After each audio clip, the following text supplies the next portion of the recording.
Hey, what's up? Bienvenue dans cette nouvelle vidéo. Merci d'être encore là, toujours aussi nombreux, ça me fait vraiment plaisir. Pour ceux qui ne me connaissent pas, je suis Tia Brown Sugar, blogueuse, youtubeuse et hôtesse de l'air, parce que c'est quand même mon métier principal, celui qui paye mon loyer, donc c'était important de le préciser. Si vous ne me suivez pas encore sur cette chaîne, mais qu'est-ce que vous attendez? Donc allez-y tout de suite, je vous laisse 2 secondes, c'est bon, vous êtes abonné, ok, nickel. Activez la petite cloche aussi de notification, comme ça vous permettra d'avoir en temps et en heure toutes les vidéos qui sortent sur cette chaîne. Je suis très active sur Instagram, un petit peu moins sur Facebook, mais il y a aussi le compte, donc n'hésitez pas à aller voir ce qui s'y passe. Sur Instagram, il y a vraiment toutes les news, généralement, qui arrivent un petit peu avant toutes les autres plateformes. C'est beaucoup plus facile d'utilisation, donc forcément, voilà. Donc allez voir sur Instagram, Tia Brown Sugar aussi, pour me trouver, c'est aussi simple que ça. Comme vous avez pu le comprendre dans l'introduction, aujourd'hui on va parler de yoga, et j'avais envie de vous faire cette vidéo parce que je me lance dans un nouveau défi et je me suis dit que ce serait intéressant de partager ça avec vous. Alors, si vous ne le savez pas encore parce que vous ne me suivez pas sur Instagram, je devais faire la Spartan au mois d'août à Hawaï. La Spartan, c'est une compétition sportive et à cause du coronavirus, elle a été annulée, ce qui est normal. Peut-être on essaiera de la faire l'année prochaine avec la team avec laquelle je devais la faire. Pour l'instant, on ne sait pas, l'année prochaine c'est encore loin. Et là on est focus sur ce qui se passe cette année. Et cette année, n'ayant plus de Spartan, il fallait que je trouve autre chose. Donc il y a 2 choses. Une chose qui arrive au mois d'octobre, c'est le semi-marathon d'Amsterdam. Voilà, mais je vous ferai une vidéo pour vous en parler. Là aujourd'hui on parle pas de ça, mais on parle de ce nouveau challenge que je me suis lancé au début de ce mois, le 1er, voilà, clairement c'était le 1er mai. Je me lance dans 1 an de yoga, voilà, tout simplement. Pendant 1 an, tous les jours, mais vraiment tous les jours, je vais devoir faire une séance de yoga. Une séance de yoga, pour qu'elle soit comptabilisée, il faudra qu'elle fasse minimum 5 minutes. Donc, j'ai normalement 5 minutes à m'accorder dans une journée. Et donc, l'idée, c'est ça, pendant 1 an, tous les jours, faire une séance de yoga.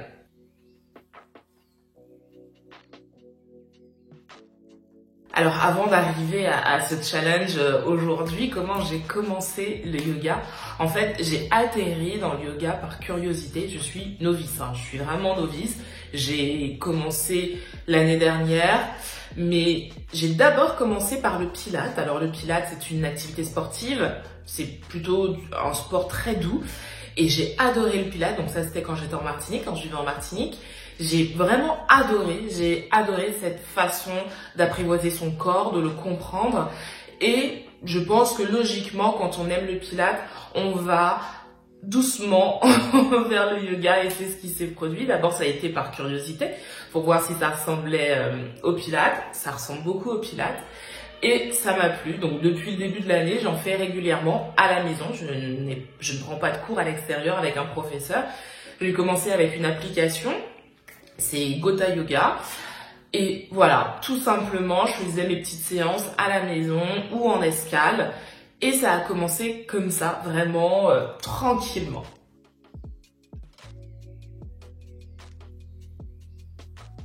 Pourquoi je me lance ce challenge ?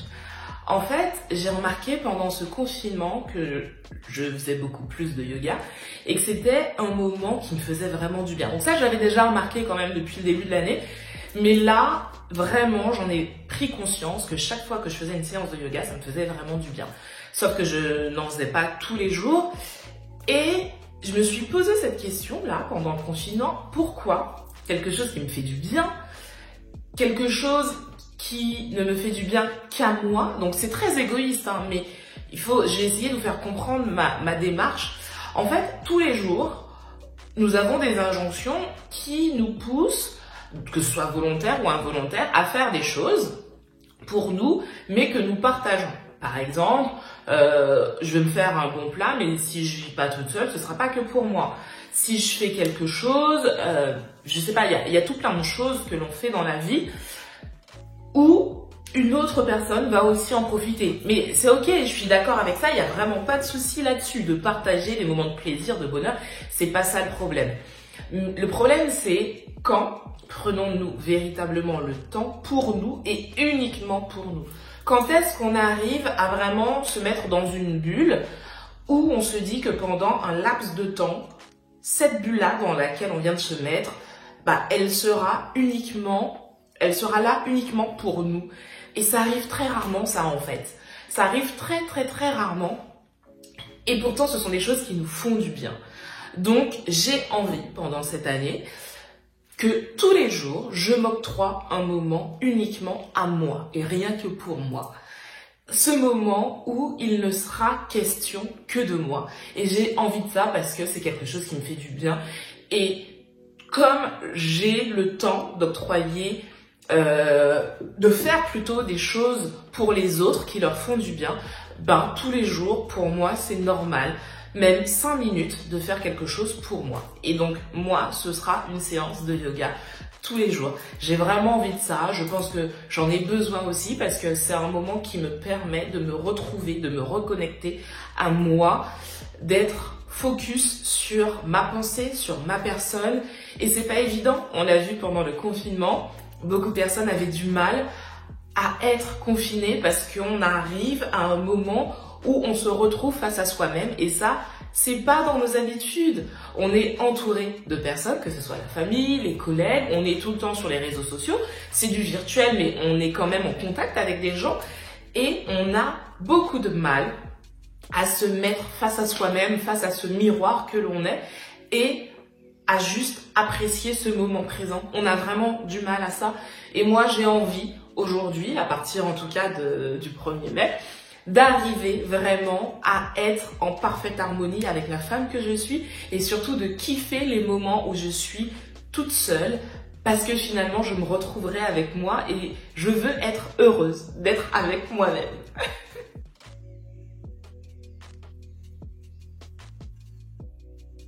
Quel est le but de ce challenge? Parce que finalement quand on se lance un challenge, c'est pour arriver quelque part, pour réussir un objectif.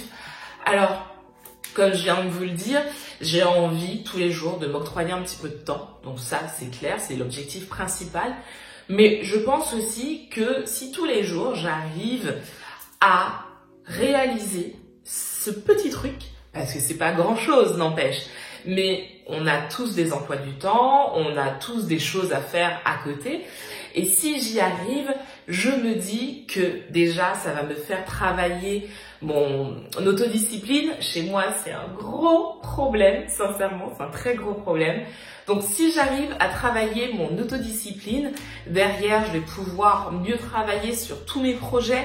Je vais réussir à aboutir à quelque chose quand je me lance dans quelque chose justement parce que des fois, vous savez, on est motivé au début, on se lance dans quelque chose et on n'arrive pas à la fin pour X raisons. Mais on n'arrive pas à la fin. Et je pense que souvent, il nous manque l'autodiscipline pour y arriver. Donc moi, je veux travailler ça, je veux travailler cette autodiscipline qui va me permettre, j'en suis sûre, d'aboutir à toutes ces choses que j'ai envie de réaliser. Donc ça ne peut me faire finalement que du bien de réussir ça.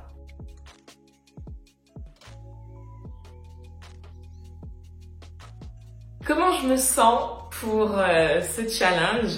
Stressée un petit peu parce que c'est un challenge qui va durer 1 an, c'est pas rien. Des fois on se lance des challenges de 21 jours, de 3 mois, voilà, et même là ça commence à faire long. Mais là je me lance vraiment un challenge sur 1 année entière, donc c'est pas évident. J'ai aussi un peu de mal physiquement parce que comme je vous l'ai dit, moi je suis novice dans le yoga. Je suis pas du tout souple. Alors il y a Doudou qui fait des bêtises là-bas parce qu'il y a une baie vitrée et donc il est en train de faire l'idiot. Voilà. Donc physiquement, comme je vous disais, je suis novice et en fait, Physiquement, c'est quand même très compliqué le yoga. C'est très compliqué, surtout si vous n'avez pas de souplesse. Moi, je suis ce qu'on pourrait appeler quelqu'un de carrément pas souple. Vraiment. Et c'est compliqué parce que c'est très dur, ça fait mal. Ça fait mal dans le sens où il faut travailler des parties de notre corps qu'on ne travaillait jamais. Donc ça fait pas mal dans la douleur, genre je me fais mal. Non, c'est vraiment des articulations, la souplesse justement, le muscle, tout ça. Ce sont des choses que j'ai pas l'habitude de travailler comme ça. Et c'est vraiment pas évident. Donc physiquement, là je suis en train de galérer. Mais vraiment, il y a des positions que j'arrive pas à maintenir parce que ça demande énormément. Mais en même temps, ça me fait travailler et ça ne peut être que bénéfique et j'ai espoir que dans un an, je sois hyper souple et que tout soit très très fluide. Aujourd'hui, pour mes séances de yoga, je fais des séances guidées. Alors, comme je l'ai dit, j'utilise l'application Gotha Yoga. J'utilise aussi YouTube. Il y a énormément de vidéos YouTube qui sont gratuites en plus sur le yoga. Donc j'en profite. Là j'ai trouvé une femme qui fait des séances qui s'appelle Coaching Yoga ou Yoga Coaching, je crois que c'est Yoga Coaching. Et en plus pendant un mois, elle avait fait sous forme de challenge une séance de yoga par jour. Donc là, je suis en plein dedans et c'est vraiment bien parce que ça me permet, comme je suis au début de l'entraînement, du challenge, d'être guidée et de pas être perdue. Qu'est-ce que je fais, tout ça. Donc c'est pas évident, mais c'est hyper motivant et je suis très contente. Vraiment, je suis hyper contente de m'être lancée là-dedans parce que hormis le challenge, ça me fait vraiment un bien fou.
Donc voilà pour cette vidéo, je me lance dans une année de yoga. Dites-moi si vous faites du yoga, comment vous le faites, est-ce que vous aimez, est-ce que vous faites du yoga en salle ou chez vous, voilà, dites-moi votre ressenti par rapport à ça.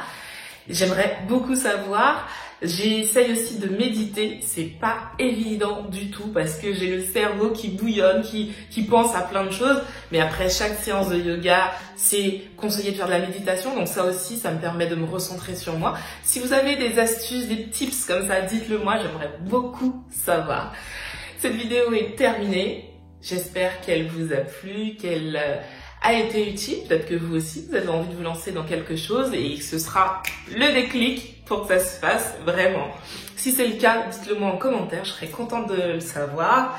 En tout cas, merci, comme je le disais en début de vidéo, merci d'être là, merci de me suivre. Nous sommes de plus en plus nombreux et vraiment, j'ai de la chance d'avoir cette communauté parce que j'ai une communauté bienveillante, vraiment cool. Donc ça, c'est sympa, vraiment. Je vous fais de très gros bisous et je reviens la semaine prochaine pour une nouvelle vidéo.